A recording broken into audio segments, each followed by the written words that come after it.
Shalom, peuple de Dieu. Nous sommes là encore pour un jour, une parole. Bien-aimés dans le Seigneur, je crois qu'un jour, une parole, c'est une bonne chose pour chacun d'entre nous, selon qu'il est écrit que l'homme ne vivra pas de pain seulement, mais de toute parole qui sort de la bouche de l'Éternel. La parole de Dieu nous soutient, la parole de Dieu nous fortifie, et parfois,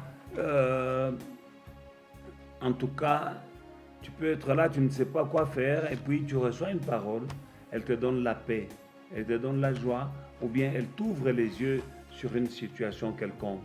Que le Saint-Esprit soit avec nous, avec vous et avec moi, et que cette parole puisse nous fortifier tous et qu'elle nous fasse du bien. Bien-aimés dans le Seigneur, avant de poursuivre, j'aimerais vous demander, si vous aimez nos messages, aimez, partagez et abonnez-vous. C'est une très bonne chose. Quand vous êtes abonné, chaque fois qu'un message sort, vous serez averti.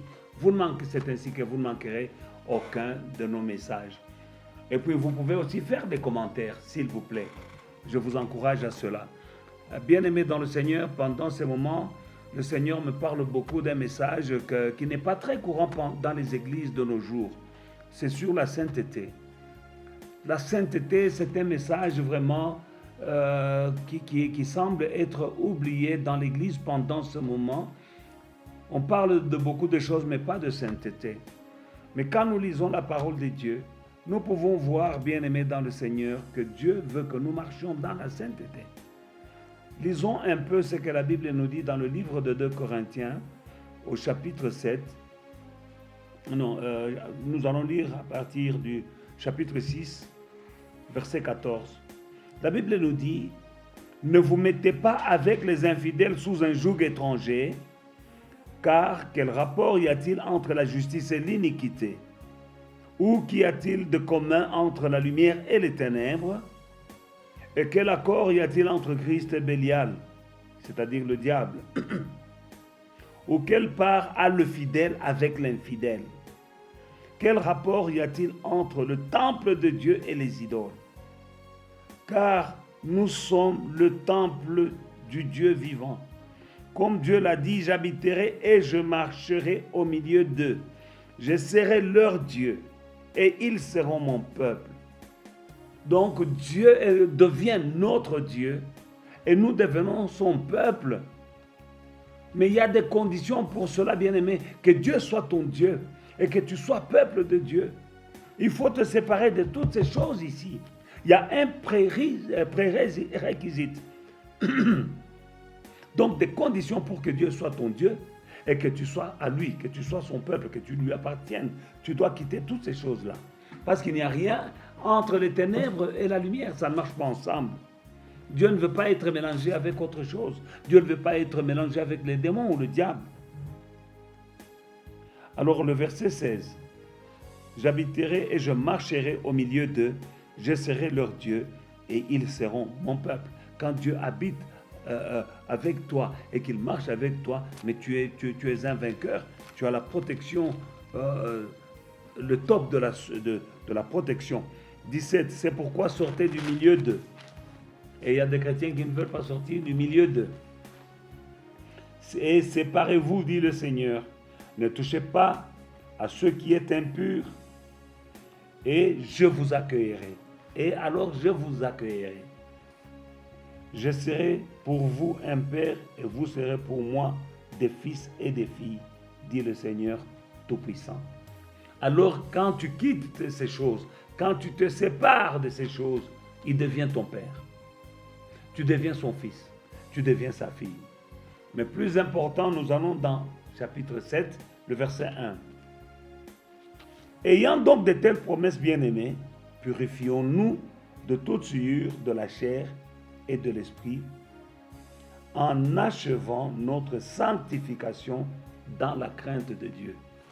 Donc, ayant donc de telles promesses, les promesses, c'est ce que nous venons d'entendre, que si tu quittes, tu te sépares de certaines choses, de certaines personnes, que tu ne mélanges pas Dieu avec le diable, de certaines pratiques, certaines associations ne plaisent pas à Dieu. Il dit, sortez du milieu d'eux. Alors je vous accueillerai. Alors je serai votre Dieu et vous serez mon peuple. Alors je serai votre Père et vous serez mes fils et vous serez mes filles. Alors, bien-aimés dans le Seigneur, quand je vois ceci, je comprends que Dieu n'est pas le Père de tous, il n'est pas le Père de tous, il n'est pas le Dieu de tous. Parce qu'il dit, alors vous serez mes fils et vous serez mes filles. Alors nous aussi, Paul dit, ayant donc de telles promesses, bien-aimés, purifions-nous de toute souillure de la chair et de l'esprit, en achevant notre sanctification dans la crainte de Dieu. Donc nous devons nous sanctifier, marcher dans la sainteté, fuir le péché. Quand on fuit le péché, on marche dans la sanctification. Et quand on marche dans la sanctification, c'est alors que nous préparons le Saint-Esprit et nous préparons nos vies à recevoir le Saint-Esprit. Le Saint-Esprit ne peut pas habiter en nous si nous ne marchons pas dans la sanctification, parce qu'il fuit le péché. Il nous demande de fuir le péché. Alors quand nous allons dans le livre de 1 Thessaloniciens aussi, chapitre 4, et là nous lirons le verset 7. Car Dieu ne nous a pas appelés à l'impureté, mais à la sanctification. Donc Dieu ne nous a pas appelés à l'impureté, mais à la sanctification. Il ne nous a pas appelés, tu as été appelé ma soeur, tu as été appelé mon frère, mais pas à l'impureté, pas au péché, mais à la sanctification. Alors si Dieu nous appelle à la sanctification, vraiment nous devons tout faire pour marcher dans la sanctification. Fuir le péché. Les mauvaises compagnies corrompent les bonnes habitudes. Quelles sont les compagnies qui sont en train de corrompre tes bonnes habitudes, bien-aimés dans le Seigneur? Nous devons vivre avec la pensée de l'éternité, la pensée de plaire à Dieu, plutôt que de plaire aux hommes. C'est en cherchant de plaire aux hommes qu'il y a des personnes qui nous amènent dans une mauvaise direction, mais nous ne voulons pas les quitter. Et quand nous marchons dans la sanctification, ça nous fera que quand nous sommes en train d'adorer Dieu, il y a une crainte profonde de Dieu. Il y a un profond amour de Dieu. Tu entreras dans une autre dimension dans ta relation avec Dieu quand tu marches dans la sanctification. Et ça porte beaucoup de bénédictions dans nos vies. Ça a un impact de plusieurs manières, et je peux donner 3 impacts que nous pouvons vivre si nous vivons dans notre vie, que nous pouvons expérimenter quand nous marchons dans la sanctification. Ephésiens chapitre 4, 17 à 24. Nous lisons la parole de Dieu. Ephésiens 4, 17. Voici donc ce que je dis, et ce que je déclare dans le Seigneur, c'est que vous ne devez plus marcher comme les païens, qui marchent selon la vanité de leurs pensées. Donc, nous ne devons pas marcher selon la vanité de nos pensées. Parce que parfois, il y a des pensées vaines. Ce n'est pas parce que tu as pensé à quelque chose que tu dois marcher comme ça. Ce n'est pas parce que tu penses à quelque chose que tu dois le faire. Ça, c'est la marche des païens. Mais la Bible dit que tous ceux qui sont conduits par l'Esprit sont fils de Dieu. Verset 18. Ils ont l'intelligence obscurcie, les païens. Ils sont étrangers à la vie de Dieu, à cause de l'ignorance qui est en eux, à cause de l'endurcissement de leur cœur. Il y a des gens qui marchent, leur cœur est endurci. Ils ne veulent pas faire le bien. Ils font tout ce qui leur passe par la tête. Ayant perdu tout sentiment, ils se sont livrés à la dissolution pour commettre toute espèce d'impureté jointe à la cupidité.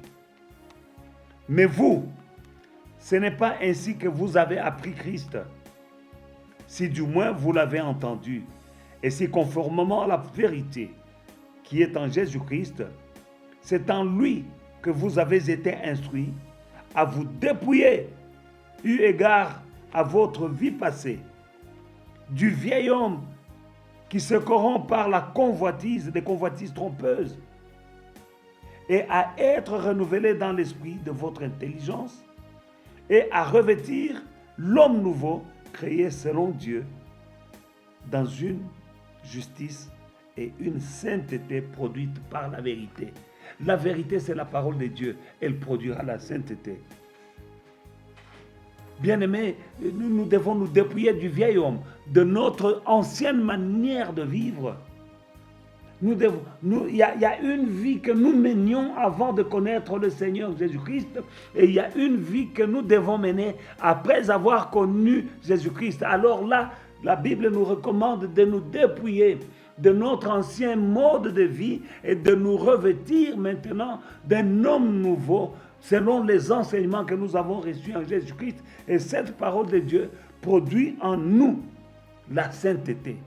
Quand tu écoutes la parole de Dieu, elle produit quelque chose. Elle produit en toi la sainteté.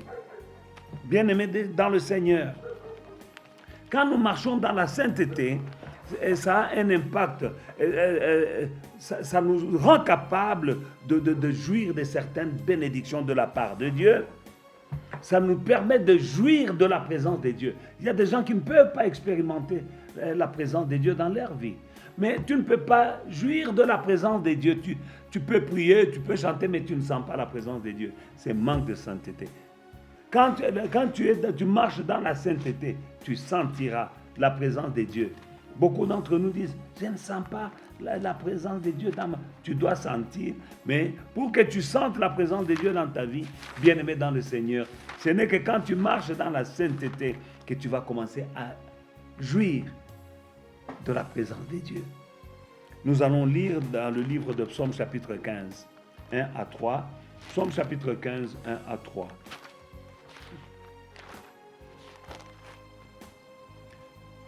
Ô Éternel, qui séjournera dans ta tente? Qui demeurera sur ta montagne sainte? Celui qui marche dans l'intégrité, qui pratique la justice et qui dit la vérité selon son cœur. Il ne calomnie point avec sa langue. Il ne fait point de mal à son semblable. Il ne jette point l'opprobre sur son prochain. Voilà celui qui habitera dans la tente de l'Éternel. La tente de l'Éternel, c'est dans sa présence, c'est dans l'intimité avec Dieu.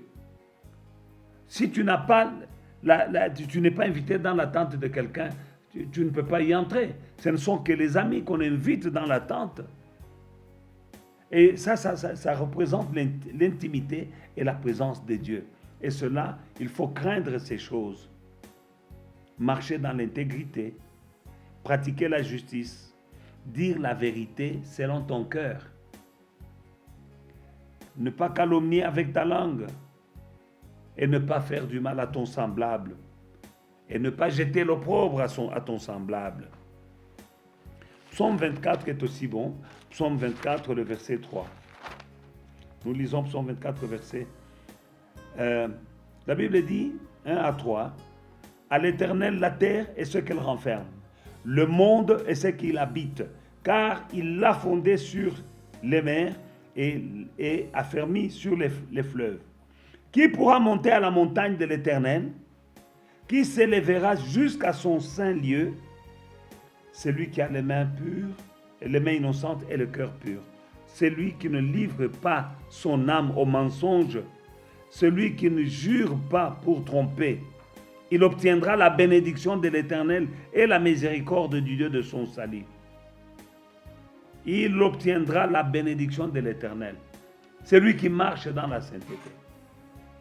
Bien-aimé dans le Seigneur, il y a beaucoup de bénédictions quand on marche dans la sainteté. Ça nous apporte beaucoup de bénédictions, marcher dans la sainteté. Quand nous lisons dans le livre de Deutéronome chapitre 28, et là nous lisons le verset 1 à 2, Deutéronome chapitre 28.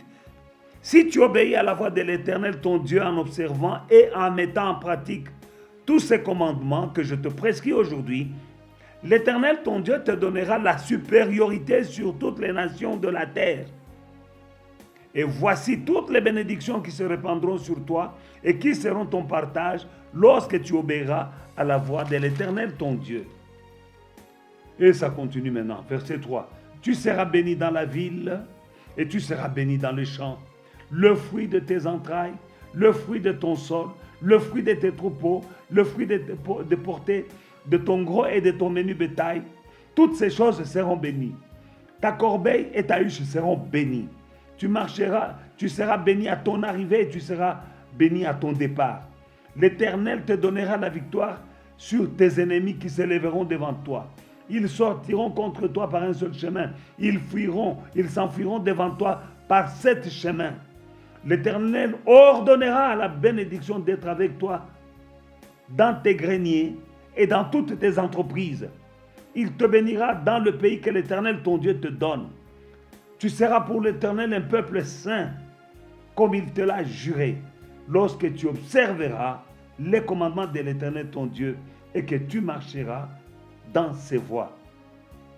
Tous les peuples verront que tu as appelé du nom de l'Éternel et ils te craindront.